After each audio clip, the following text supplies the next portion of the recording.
Mbote na baye nyonso bolanda biso na chaîne na biso ya Voice TV officiel. Mbote na bino bisika nyonso bozali, j'espère que bino nyonso boza bien na bandako elongo na mabota. Biso toza bien ngoli na nzambe azobatela. Merci nande bozwaka tana bino ya kotala bilema na biso. Tikete nzambe na lola amona bino, nzambe na lola apambola bino. Na souhaiter la bienvenue na ba nouveaux abonnés. Merci na ba visiteurs et merci na bino nyonso. Vraiment merci nzambe amona bino. Bandeko lelo na video na biso ya lelo nazo lakisa ndenge nini okoko sala assaisonnement na yo ya ba légumes yo moko na ndako. Voilà, to découvrir ensemble elongo na bino. Merci. Voilà la famille awa naza na ba légumes nanga. Vraiment pour na ba légumes ya choix na yo. Donc aux obligé tout ça la ka ba légumes monga na saleli. Naza na mélange ya matungulu na ngai. Naza na ba poivron nanga. Naza na ail nanga, naza na poireau nanga, naza na carotte, chou, aubergine, ndembi. Voilà na osokola bilo nanga nyonso na sima ya caméra et tokozonga pona to préparer ngo ensemble na bino. Voilà la famille, wana na sokoli bilo nanga bien pona vidéo pe kakiza trop mulaite. Na soko biloko nanga na sima caméra na nettoyer na longolo ona couper kolongola et na zongi skoyo na lina bando préparer yango. Awa naza na poireau nanga nazo kata yango nde na lobi pona légumes nyonso ya choix na yo oyo lingi. Et oyo eza chou nazo kata pe chou na ngai. Donc nazo kata yango minene et bomona pourquoi nazo kata yango minene. Voilà, donc aux obligé te kaka lokwanga na lakisi ba légumes oyo yo pe il faut salela kaka ba légumes nga na saleli. Awa nazo kata aubergine nanga. Donc so moni ke olingi po bakisa pe o salela ba légumes susu likolo ya o nga na saleli okoki toujours ko sala. So pour mon eza loko moko oyo lingi awate okoki toujours kolongola. Donc elobite ka fosa la légume oyo non ça là ya choix na yo. Na siso kata aubergine na bandi ko kata pe ndembi. Na bandi ko kata ndembi nanga. Donc eza ngo facile elo moko ya difficile ezate et nazo kata poireau nanga. Nazo poivron nanga. Donc nazo kata ndam na olakisa bino mususu na kata ngona na sima ya caméra. Donc c'est ça pour na batu mususu ba déclarer ka vidéo l'équipe la mais ils appellent na batu mususu pina batana ka vidéo ne bandeli tina suka parce que a besoin ayeba vraiment eloko nini oyo balakisi po a besoin ya kobakisa un plus a besoin teke a rater quelque part. Voilà tout kata matungulu na biso. Donc on a la ça peut ka po bon na pondenge biloko ezaki mo ebele place moko. Donc na lobi ki na sali mélange ya matungulu. Mais so lingi na to sali lika litungulu ya couleur moko. Voilà biloko nyonso yango yo na sisi ko kata yango et voilà na tiongo na bassin nga boy. Et na kokende ko minazo sala mixer nga pona na mixer yango. Mais na sala option oyo ya ko chop. Option oyo ya ko ekata yango ni ka on poto te sa ngonde tu moi ko kata parce que tellement biloko ezebele boy so na bina bando kata ngo mike ezwanga temps. Mais so yo moni ko na temps na yo ki olingo kata no mike okati. Donc ils appellent obligé te que il faut ça la ngoka ya ko kata mike okokipe ko nika.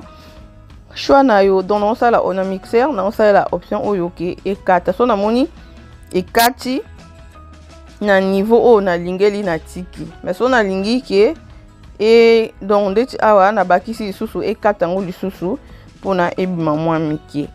Voilà ekati yango boye na ngaki boye. Donc boye na ngaki te trop poto trop minene. Donc eza boye pona ezala facile. Voilà na sisi awa na komi étape oyo na lingina kausa ba légumes na ngai. Oyo eza ona zocha na chiwana eza baking paper. ezana ba pe na ba nini oyo batekaka ezalaka mpona ba dehydrator mais nga nazala yango te nasalela kaka baking paper soki esengi nasala yango aya mo mpe nasala na ngango bongo parce que dehydrator na nga eza nango easy ya konettoyer mais ndeti biloko eza ekatani mike boye il faut ka nasalela yango mpo sino te nyonso ekodinda na kati kuna bien te donc naza so esengi nasalela yango nasali na nga baking paper eza pe cheap mais soko lingi ndeti yo lingi vraiment somba pena o eza vraiment approprié pas de problème donc baking paper pe eza nango bien mpona nga l'essentiel nde nalobaka l'essentiel nazwa kaka même résultat ya eloko oyo nalingi wana nde eza eloko oyo nazoluka voilà nazosala na tie so namoni ekoki na bakisi tray mosusu nazwi baking paper na ngai papier cuisson na tie na bakisi donc c'est ça soki namoni ki peut-être ekoki tina kasi ki ekoka te ke kuna salela ndeti dehydrator mosusu wana pe mais ekokaki nango donc c'est ça toujours continuer toujours na kocha ba légumes na biso na dehydrator na biso toujours panja yango pona efanda bien voilà tout ici et tokokanga yango boye tokotika yango sikoyo ekauka voilà la famille nazongi biloko na nga ekauki voilà bomoni yango ekauki bien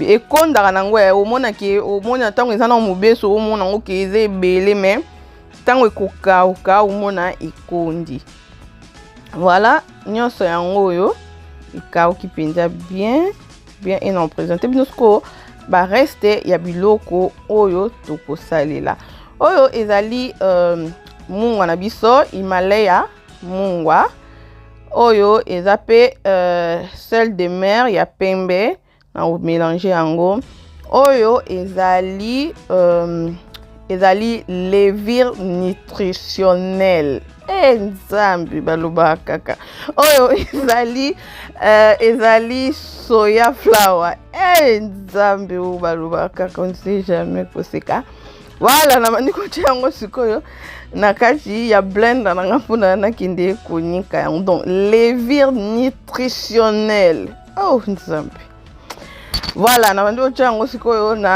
na blender na nga mpona na nika yango na préféré nasalela blender parce que comme eza mo ebele mpona ye nika yango bama mposo nasaleli ndeti coffee grade aloko eza moke esenganga batour otie juste mpona na gagner temps oyo na tie munga na biso ya rose munga na biso ya pembe nyonso eza ba sel de mer donc oyo na tie soya flour na nga ba sel de mer eza ebele eza kaka oyo ya pembe oyo te na oyo ya rose oyo te eza vraiment ebele et misusu nde ezalaka difficile mpona kotrouver yango voilà oyo nde oyo ya pink oyo ya rose oyo ezala vraiment facile misusu ezala difficile misusu ezala mona eza na couleur ya rouge misusu eza na couleur ndeti chocolat donc ba sel de mer eza ebele voilà awa tozonika sikoyo tozonika assaisonnement na biso assaisonnement fait maison bio nde makambo bio na bio voilà tozonika yango donc c'est ça tozonika continuer na konika donc non loba merci vraiment na bato oyo bonde bozozwa vraiment temps na bino tina loba yango te ka pona na loba yango vraiment nzambe na lula amour na bino pe apambola bino parce que ozosala eloko ozolakisa eloko ozolakisa mwa mayele oyo nzambe apesi yo mais eza pene bato fo batala yango soki osali yango kaka otia yango wana bato batali yango te ekoencourage yo te peut-être lobo oya lisu te ke nalakisa eloko boye mais ntango bato bazotala yango ezopesa courage ezopesa susu force ezopesa susu makasi ocontinue okozala na eloko no oyo nzambe apesi yo olingi olakisa yango na bato mais soki encouragement eza te ke soki ndenge nini maintenant bato bazotala bazokomante bazokoapprécier ezokoencourage donc nzambe lalola vraiment amona bino e apambola bino ya mingi Voilà bandeko na silisi konika et assaisonnement et comme déjà assaisonnement donc assaisonnement na biso et comme boye za nango simple bo moni to bakisi te ou bakisi boye juste bloc comme ki wana touché na ba légumes na biso comme na lobi légumes nyonso ya choix na yo eza nango problème te okope ko bakisa ba légumes susu oyo sepeli na likolo ya oyo nga na lakisi ni na biso et comme boye. Voilà. Et comme boye. Comme ça. Voilà. Na osaka bompo. So eza na mwa bambuma te ke ya banini mais so eza ke kangame pona epanjana. Esko awa nazo tia yango na milangi nanga. Place na kobombela assaisonnement nanga. Donc nde bimi mwa quantité boye et ko save nga pe olier la même sous sali une semaine ici oyo sous sali mususu. Donc c'est ça et ko save nga pe time parce que na lobaka eza elo moko ezo atantala ndeti ba légumes wana ba poireaux wana eza bilo mo eza na mabele belé. Il faut sokolango vraiment bien de bomona ke marite na l'accepter mais bomona na pasola ke on a katikati na sokole yango bien ko kata ko nettoyer bilo kwa eza bilo moko ezo vraiment temps. Alors na préféré que au sali moi quantité moko boye au garder aux osala ndam voilà yango yo na milangi na ngai comme ça. Donc naza déjà bien so na yebi ke na lamba légumes na ngai na yebi ke na ba assaisonnement na ngai ya ba légumes déjà wana so na monango comme ko sila après na kozwa na sali na ngai mususu. Donc c'est ça donc somba te na shop parce que ngamoko naza na nguna ndako. Donc ils sont battus na supermarché parce que ngamoko naza na ndako. Voilà la famille, merci de ndenge bo pona kiki vidéo ezaki déjà ready mais c'est juste que ezande ko senga tant bolobi ke bo poni oyo kota liboso yango na to sali montage et tozoko chango. Merci beaucoup nzambe apambola bino tokute na mbala ya sima. Bye.